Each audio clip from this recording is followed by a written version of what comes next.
নমস্কার বন্ধুরা, আজকে আমরা সন্ধেবেলা টিফিন মুড়ি মাখা করছি। চলুন তাহলে দেখে নিই ঘরোয়াভাবে মুড়ি মাখা কীভাবে করতে হয়।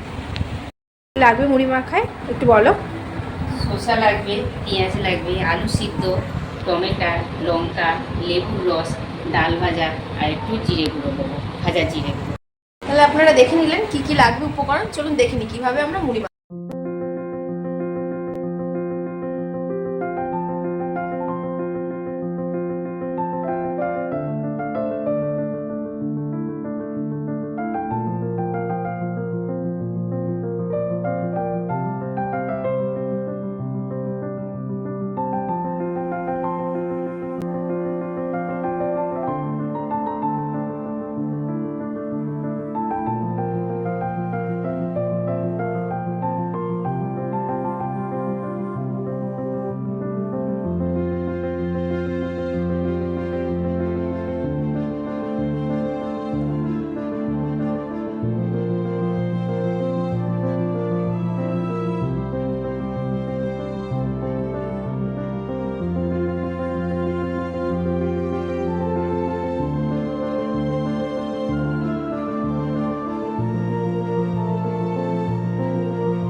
সুন্দর হয়েছে, চায়ের সঙ্গে ভালোই লাগছে, সুন্দর টেস্ট হয়েছে।